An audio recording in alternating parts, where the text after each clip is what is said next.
देशात विदेशात आजही अनेक ठिकाणी राजा राजवाड्यांनी जमिनीत सोने पुरून ठेवले असेल या आशेने लोक खोदकाम करत असतात. भारतातही अनेक ठिकाणी गुप्तधन किंवा सोने शोधत असतात. परंतु फ्रान्सच्या शेतकऱ्याच्या शेतात पुरलेले तब्बल 150 टन सोने सापडलेलं आहे. हा शेतकरी रातोरात मालामाल झालेला आहे. त्याच्या शेतात पडीक जागेवर खोदकाम सुरू होतं. काम सुरू असल्याने हा शेतकरी ते पाहण्यासाठी एखादा फेरफटका मारावा म्हणून घरातून निघालेला होता. शेतावर पोहोचला तेव्हा सायंकाळचे तिरपे ऊन पडलेलं होतं. अशातच खोदकाम केले त्या नाल्याच्या ठिकाणी त्याला पिवळसर काहीतरी चमकताना दिसलं. ओलावा असल्याने चिखल झाला असेल. त्याने तिथलंच फावडे घेतले आणि थोडे खोदले तर त्याला विश्वासच बसलेला नाही. ते चमकत होतं ते अस्सल सोनं होतं. ही जमीन काही सोन्याची खाण नव्हती किंवा आजूबाजूला कुठेही सोन्याचे साठे देखील नव्हते.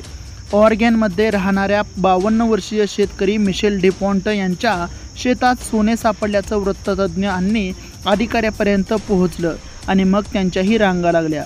लोक तर बघायला गर्दी करतच होते. तज्ज्ञांनी संशोधन केलं तेव्हा त्यांना या जमिनीखाली तब्बल 150 टन सोने एवढं असल्याचं स्पष्ट झालं. येथे फ्रान्स सरकारची एंट्री झाली. सरकारने सर्व जमीन सील केली असून जोवर तपास पूर्ण होत नाही तोवर कोणीही खोदू शकत नाही असे आदेश काढण्यात आले आहेत. यामुळे शेतकरी मालामाल झालेला असला तरी त्याला आणखी काही काळ प्रतीक्षा करावी लागणार आहे.